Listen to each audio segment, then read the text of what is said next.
नमस्कार लाडक्या बहिणींनो, लाडकी बहीण योजनेअंतर्गत सर्व लाडक्या बहिणींना अतिशय आनंदाची बातमी आहे. लाडकी बहीण के-वाय-सीची जी मुदत आहे, ती आता वाढलेली आहे. त्याची तारीख ही महिला व बालविकास मंत्री अदितीताई तटकरे यांनी इथे महत्त्वपूर्ण माहिती ट्विट करून सांगितली आहे. काय सांगितलंय? तर मुख्यमंत्री लाडकी बहीण योजना के-वाय-सीसाठी मुदतवाढ. आता पहा काय सांगितलंय तर. नोव्हेंबर 2025 पूर्वी के-वाय-सी करण्यास सांगितलं होतं.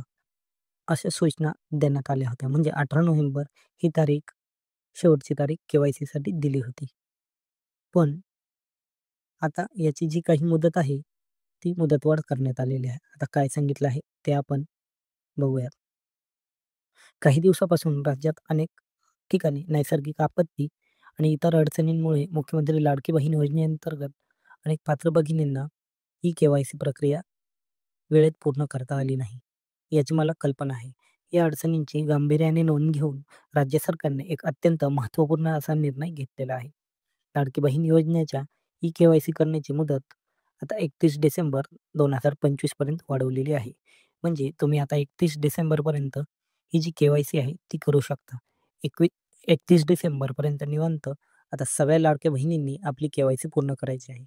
तसेच ज्या लाभार्थ्यांनी महिलांनी स्वतःची ई-के-वाय-सी करायची व पती अथवा वडील यांचे अधिकृत मृत्यू प्रमाणपत्र व घटस्फोट प्रमाणपत्र किंवा माननीय न्यायालयाचे आदेश यांची सत्यप्रत संबंधित जिल्हा महिला व बालविकास अधिकाऱ्यांकडे जमा करायला सांगितलं आहे.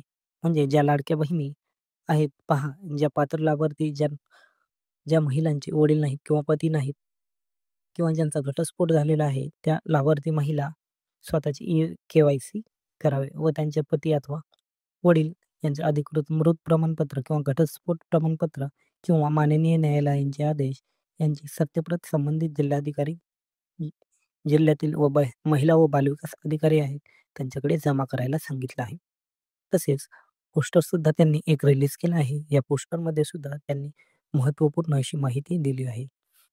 अंतिम मुदत आता 31 डिसेंबर आहे. या योजनेचा लाभाखंड सुरू ठेवण्यासाठी सर्व पात्र भगिनींनी के-वाय-सी करा आणि ज्या महिला इथे पहा, ज्या महिला जसं की विधवा आहेत, म्हणजेच ज्यांना एकल महिला आहेत, घटस्फोटित आहेत महिला, तसेच ज्या महिलांचे वडील किंवा पती नाहीत, अशा महिलांसाठी आवश्यक ते बदल करण्यात आलेले आहेत.